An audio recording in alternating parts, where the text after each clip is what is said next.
Good afternoon.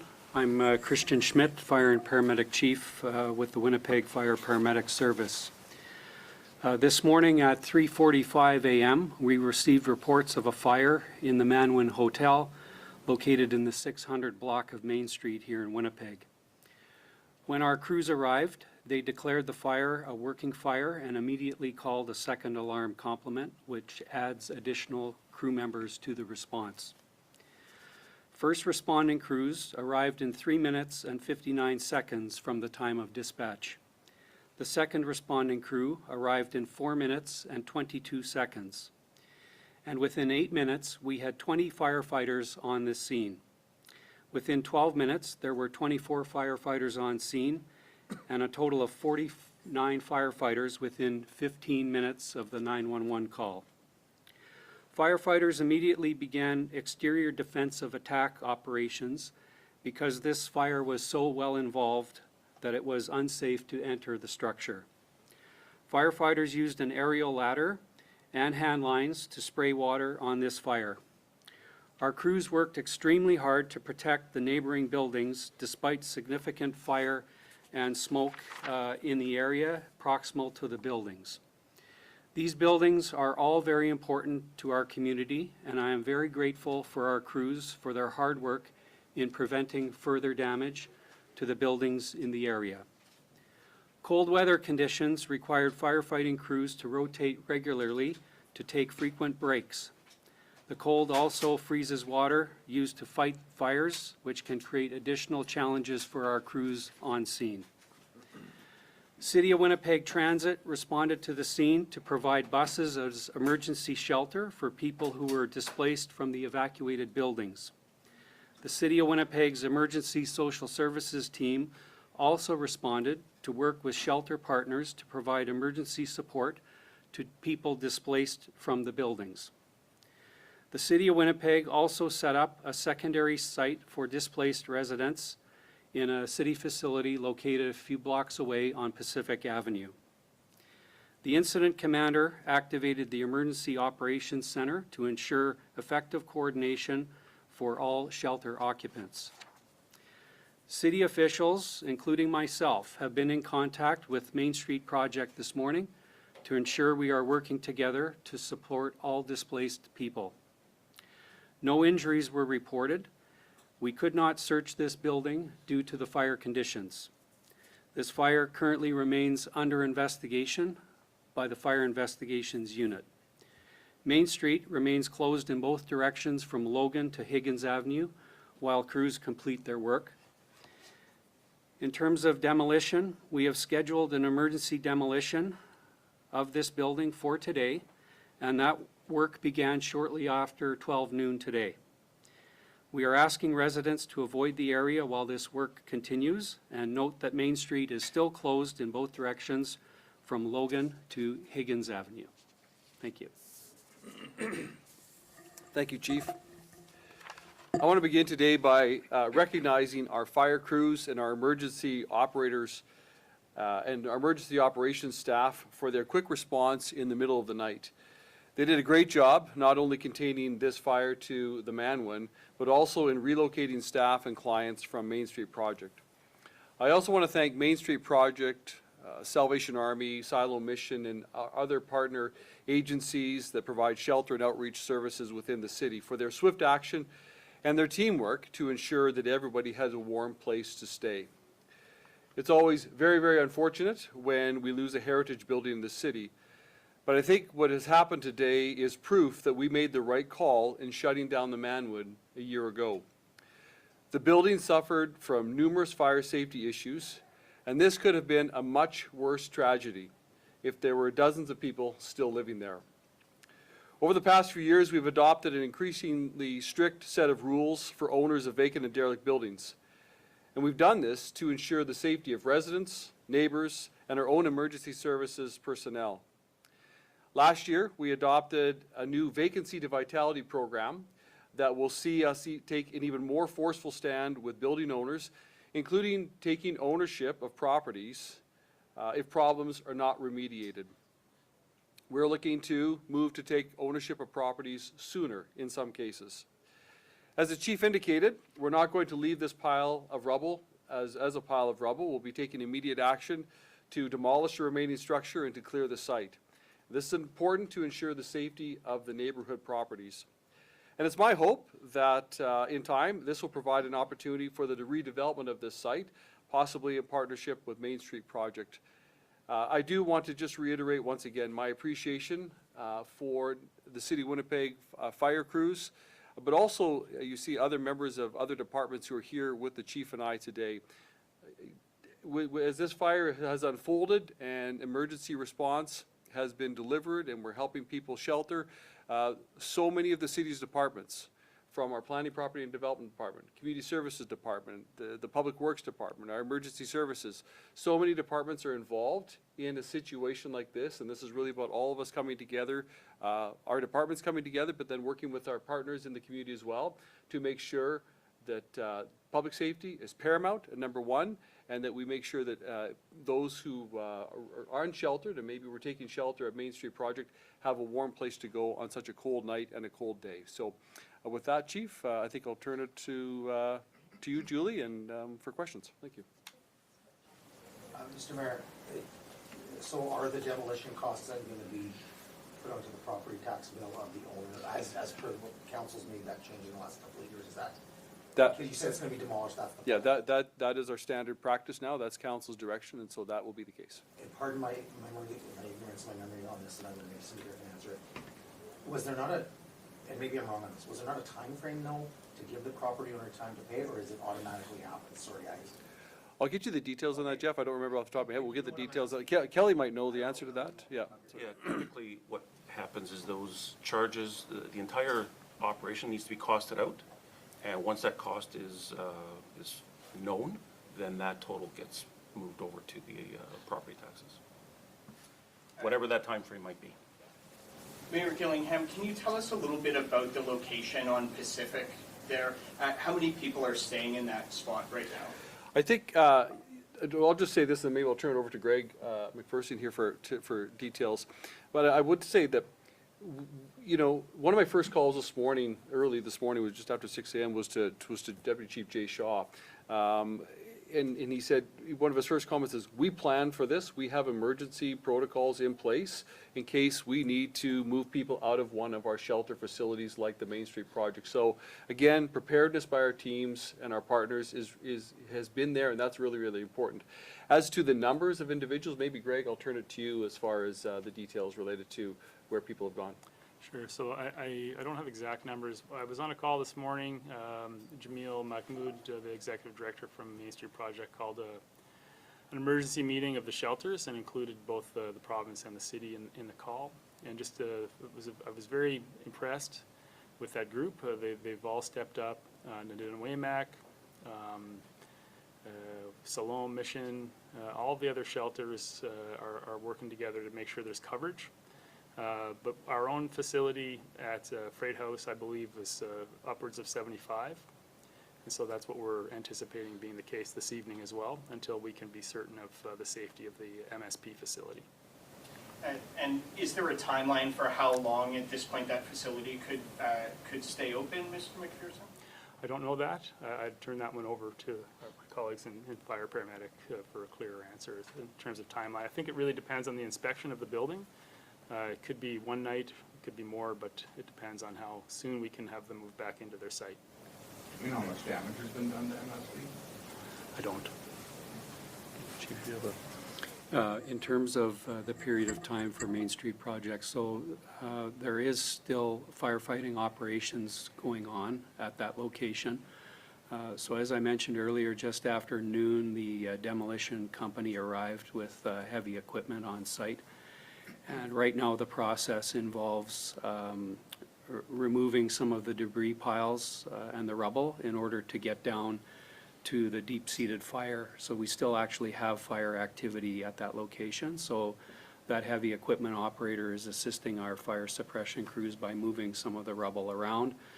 We then, with hand lines and the aerial ladder streams, further extinguish the fire. We're then, once that is complete, we're then going to remediate and ensure that any remaining walls that are standing are taken down to eliminate possible collapse risk. This building abuts directly onto the front public sidewalk and also the back lane that is frequently used by area residents. So we need to absolutely ensure that there is no collapse risk in the area to protect our pedestrian traffic. And then once that's complete, that rubble needs to begin to be hauled away. So that work will be undertaken. So I anticipate it will likely be a couple of days before MSP can start to resume their regular operations with having people in their building on Main Street. Mayor, you talked about this proves that closing this building, but I mean, it still put hundreds of people at risk with this one being on fire, with all the people that were at the shelter last night. Should more have been done in the last year to either make the building safer or bring it down before something like this? Because we've seen, I mean, there's a lot of holes along Main Street now with fires. Tomorrow will be a year since the Southern Hotel. Yeah, I want to restate, credit to our fire crews for being able to protect the adjacent buildings. They've done just a great job to protect the Main Street project, specifically properties as well. And I again, as I restated, our team here, Kelly, Corey, and others from their departments have been very diligent on this property and others to making sure that they're regularly inspecting, enforcing the bylaws, making sure that, the facility is boarded up. It comes back to this as well. Property owners have a responsibility. And we've talked about property owners who hang on to derelict property, who don't move to improve the site. And we've got to the point where we're saying enough is enough. We're gonna take title sooner. We've made some changes. We are working to move the needle on the number of vacant and derelict buildings in this city, and to start moving it in the right direction, because all these properties that are vacant and derelict, not only are they a hazard to catch fire like we've seen today and put other properties at risk, and more importantly, residents at risk, and our firefighters. Every time our firefighters show up to fight a fire today, they're fighting a fire under really adverse conditions. They're at risk. So we're taking a really serious stance on vacant and derelict properties to try to get those properties really converted ultimately and redeveloped into, in many cases where appropriate, residential development. So we've worked very hard. Our teams have been very diligent, specific to this property. I think, the chief was saying to me just offline, I think the property's been visited many times. I think there's maybe 24 other citations in 2025 on this property. And so, our teams really pay attention to what's going on this property and others.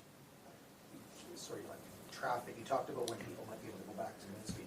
Do you have an estimate on traffic on roads? Sure. Having been at that scene shortly after noon today, based on what I observed there, I would anticipate that later today we'll be in a position to open up the southbound lanes on Main.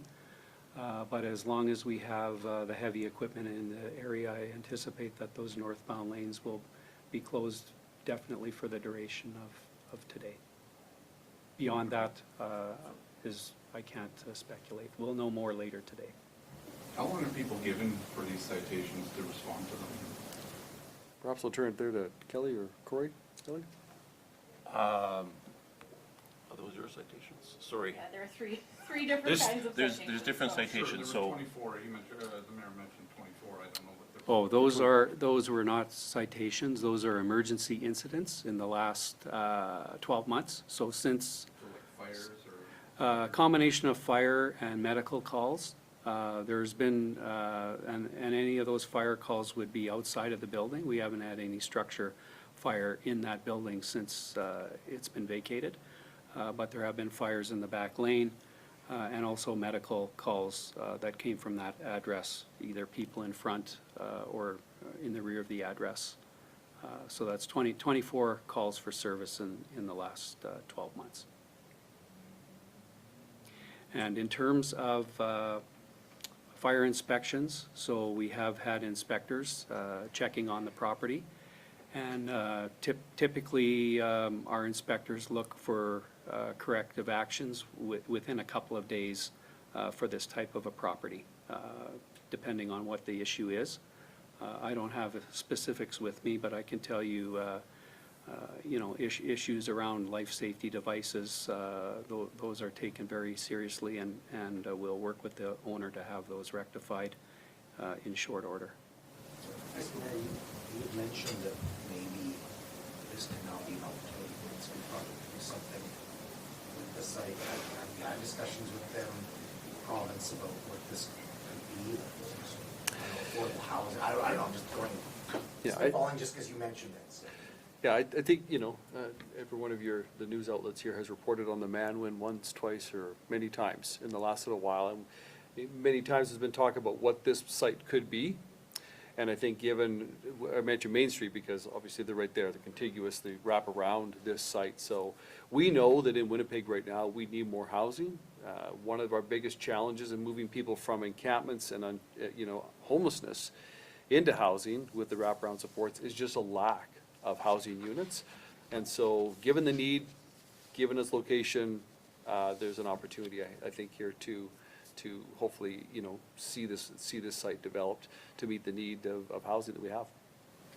What's the address of the facility on Pacific? It's 200 Isabel.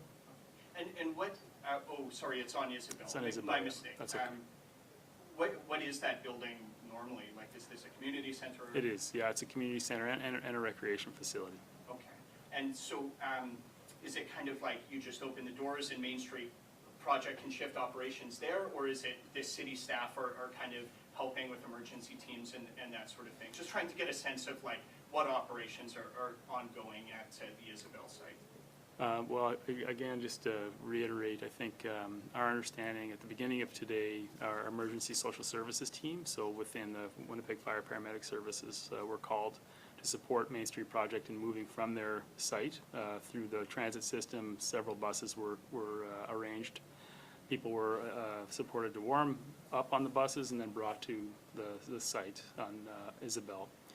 And then supported there with staff throughout the day. So our staff is on site there throughout the duration and will be until they go back to their facility. Is it a cot type situation, multiple rooms, or any kind of stuff? I believe, my understanding is it is cots. So we've supplied a number of cots today, and we'll be shoring that up this evening. I would also just again repeat that all of the other shelters have stepped up to whatever degree they can within their capacity. So we're seeing a shared effort, I think, from the city, from the province, and from the sector. And then the 75 people that are there, Greg, is that maximum capacity for that location, or could we see up to, I guess, what is the capacity for that? I don't know, to be honest with you. Yeah. Do you know if it's more than 75, or if 75 is kind of at the... I think 75 is up to the upper limits, but I'd have to confirm that for you. Sure. One for the fire chief. Yeah, the union's saying that this is just inevitable at this point with a lot of buildings that are vacant in the city. What do you have to say about that? Well, we know that, we've heard it here today. Our mayor has spoken to the issue that we have in our city, and it's pretty clear that the city's taken a number of steps towards correcting this problem that we've had with vacant and derelict structures in our city. And this is a problem that we've been working on for some time. So for at least the last 2.5 or 3 years, we've had a problem property committee, which has, how shall we say, broken down silos, brought departments together to work on these problem properties. We have also had the investments in the Bloomberg Harvard initiative, where we had a number of city officials and area residents who were committed for over 12 months to coming up with a plan. That plan just went through council, committee and council, and that is the vitality report that the mayor referenced earlier today as well. So there are a lot of things happening, and we're not going to, you know, sit back and allow this to continue in our city. We need the housing, we need the revitalization. We have neighborhoods in our city that are struggling. For example, Point Douglas, William White, and the city is taking a lead role in revitalizing these areas. And I know that we're moving in the right direction. Just before Christmas, I was invited to attend the William White Residents Association Annual General Meeting. It was hosted at a church on Selkirk Avenue. I wasn't sure what quite to expect going into that meeting, but I was pleasantly pleased with the welcome that we received from the area residents, and hearing from people that there is change happening and change for the positive. We still have a ways to go, but what I came away from that meeting was with a feeling of hope. So I know that collectively here at the city, we are doing the right things. People are invested in this, and so we're going to do what we need to do to get out of the situation that we're in. Assuming we're playing catch up here, and it seems to be what it is, how long out are we till there's a handle on this? I think within the next several months, we're going to start to see this vitality report. We're going to start to see some new homes being built. We're already seeing movement in that regard. And even today, you know, the decisions that we've made internally here, Fire Paramedic Service, in terms of exercising our powers under the Fire Preventions Act, and the steps that we're going to take to remediate this site to ensure that there's not a pile of rubble for months on end. To your question, the change is happening now. And I think I would just reiterate, thank you, Chief, I would reiterate, I got a message from the chief this morning that, you know, he was gonna use his powers to remove the rubble, tear down the rest of the building, remove the rubble, and you've got I said, Chief, you have my full support. What we don't need a pile of rubble sitting there. We need this cleaned up. I had a tour of William White with a company organization called Build just before Christmas, and they're taking some of the sites that had been vacant and derelict buildings. We're able to get a title to those properties, and now we have, you know, organizations like Build and others who are turning those sites into housing, and it's exciting. We stood across the street from one Build project, looked at a pile of rubble, and the staff member from the city of Winnipeg said, the property owner of that property wanted to give us that property years ago, but there's no mechanism for us to receive the property. Well, now in our vacancy to vitality report, we've cleared that path. Now if a property owner wants to give up their property willingly to the city of Winnipeg, we'll turn it into housing. So we are taking active steps, as the chief said, to move from these vacant and derelict buildings into housing that removes neighborhood blight, and more importantly, provides places for people to live.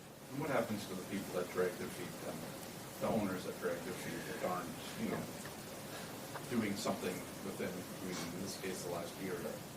Well, in some cases where they're in violation of bylaws, our bylaws teams will be visiting them, and our fire department will be inspecting them where necessary. But as I said a moment ago, one of the key planks in that vacancy to vitality report that we've adopted as a council is to, you know, move up the timeline to take title of buildings where we have the authority to do so. So rather than 3 years, we're looking at 2 years.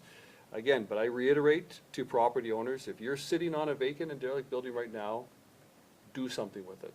Fix it, sell it, get off it. We don't need vacant and derelict buildings, scattered throughout our neighborhoods, especially concentrated in Councillor Santos's ward, in the William White neighborhood, and in the North End especially. So we want these properties turned into housing. Do you know what, Chief, I know it's early, but do you know what the cost would be if they wanted demolition or remediation? Any idea? I do not. We have standing contracts with our providers, but at this time, it's too early to anticipate the amount of cost that will be involved. Mayor Gillingham, it sounded like there was a plan in place that the city had anticipated that if there was an issue with one of the shelters that, you know, we'd have this kind of contingency plan to open up space for people. I know we've seen it happen in the past with extreme cold weather events or things to that effect. But typically there's a bit of lead time with that, right? We see the forecast that there's a bit more time to plan and prepare. To your knowledge, is this the first time that we've had to act so quickly to get people into a city facility like this? Probably someone else here at maybe the chief with his team could answer that, but I will just say, I'll turn to the chief in a minute, but our teams do prepare for scenarios just like this. It's about emergency preparedness. We have team members, including the chief and Deputy Chief Shaw here, who say, one of their jobs is to think about what's the worst thing that could happen and prepare for that. And so we do make investments in emergency preparedness, an emergency operations center, and our departments are part of that emergency planning. But as to whether or not we've had to move this quickly on something before, I'm sure we have, but Chief, I don't know if anything comes to mind. Nothing in terms of a scale of this magnitude. But as you are all likely aware, for many years, the Main Street Project operated a protective care facility out of their location at 75 Martha Street. We've had paramedics assigned to care for the residents at that location since 2009. And over that period of time, there have been some occasions where there's been issues with the facility where we've either had to been prepared to house people elsewhere, or we've been at the ready in case something happened with the building, such as fire or infrastructure issues like sewer and water. And so we've had plans in place for that. There have been a few occasions where rather than housing people at the 75 Martha facility, the Winnipeg Police Services Central Processing Unit was utilized over a span of a few hours to offer a safe place for people. So, and to the mayor's point, this emergency preparedness, we have a fantastic team. They have a great set of contacts across the city and the province, and when bad things happen, they pick up the phone and good things start to happen. And that comes from the relationships that people have built between governments, city and province, but also with the outreach service providers in our community. So it's all about relationships, and I think to some of Greg's comments too, we've heard here today how that has benefited this situation. Is the province taking a role here? I wonder if maybe they've stepped up in any way, or if the city is asking the province for help, or just anything to that effect. I'm not sure who best to answer that. I'll maybe respond at a political level.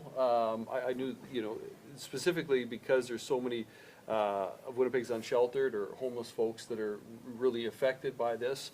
One of my first calls this morning was to the Premier and then to Minister Schmidt. We had good conversations. They appreciated the, being kept in the loop. And so, I know that there's a good relationship there politically. And so if we need their assistance, we certainly will, beyond what they're doing already, we would certainly call upon them. But Chief, you're going to respond, I think. Yeah, that's correct. So there's been no requests from the city to the province. And based on the information that I'm receiving from our Emergency Operations Center, which, by the way, we did open this morning, shortly after 5 a.m., I believe. So if we start hearing requests for assistance through the Emergency Operations Center, then we'll certainly reach out to the province. But at this time, it's not something that we're looking to do. I think we'll have time for one more question now. So. Okay, you might have mentioned it just right off the top, but is there any smoke damage, water damage at Main Street Project? So I have not been in the building. Main Street Project owns or occupies buildings on both sides of the Manwin, to the north and the south. I did obtain an update from a member of the Emergency Operations Center, and the update I received indicated minimal damage, minimal issue with inside the shelter property, so that is very good news.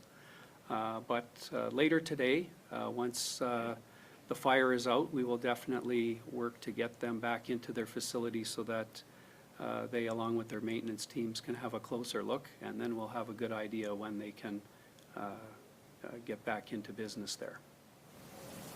Thank you. Was this ruled arson?